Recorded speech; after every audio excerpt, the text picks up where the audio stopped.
Hello, my name is Robert Tucker. I'd like to give a short reading from my latest novel, Sasquatch Camp. You can find out more about it at my website, sasquatchcamp.com. If you'd rather read it than listen to me read it, the first 6 chapters are available there for free, along with some other neat stuff in terms of Bigfoot sounds, also things pertaining to my earlier book, The Ghosts of Rapid Creek. So the short reading I'm going to do right here is the first part of the first chapter of Sasquatch Camp, about 4.5 minutes worth. And here we go, Chapter 1. The young deer had no chance. Spotted, soaking wet, and impossibly small, it had ignored its instinct to hide, to lie in the safety of the tall grass, unscented and still, instead straying through a driving rain onto unfamiliar ground. The hard, slick roadway was foreign, treacherous beneath its feet, its tiny hooves smooth and unworn, designed not for the ungiven surface of asphalt and stone, but for the soft, uneven dirt of the forest floor. Inexperienced and afraid, its first instinct was to lurch forward, the only response its young mind could conjure to a sense of danger. This only worsened the tiny creature's situation, and by the time Danny Conley rounded the curve, the fawn was stranded near the center of the road. Each step brought more fear and indecision, so it did nothing, instead standing splay-legged and still, directly in front of him. Danny stepped hard on the brake and steered toward the shoulder, missing the shivering fawn by less than 3 feet as he skidded to a stop.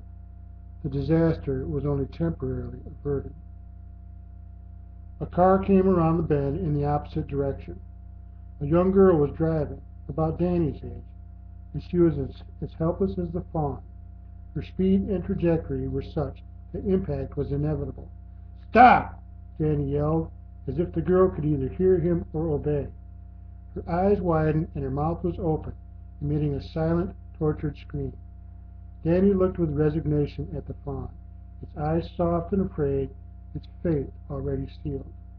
It was wet and dripping, looking like a pitiful medium-sized dog. The expression on its face was one of confusion and ignorance, not understanding that its short life was about to end in the most violent of manners. The impact broke the fragile young body instantly, the eyes still wide with the confusion of youth as the life was taken from them. The unfamiliar passage from life to death occurred directly in front of Danny. He shuddered as the deer flew through his line of sight, slower than he would have imagined, as if the body was being swung gently from unseen wires, a prop in the hands of a giant, invisible puppet master, the whole incident being nothing more than theater. The fawn landed in a heap on the shoulder of the road. Danny stared at it, hoping and half expecting it to get up and walk away, its part in the play complete. It did not move. The girl continued to drive, too traumatized or too uncaring to inspect the results of the collision. Danny continued to stare at the mangled fawn. Its mother was somewhere, having gone off to forage for food to provide sufficient milk to nourish this young soul.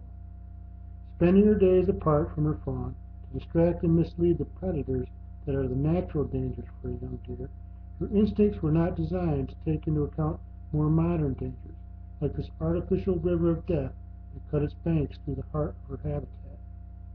The doe would not know, would not understand upon her return why her child was still, twisted and unresponsive. She would nudge and paw and bleat until she was forced to withdraw into the forest, driven off by the same speeding metal giants that had destroyed her offspring.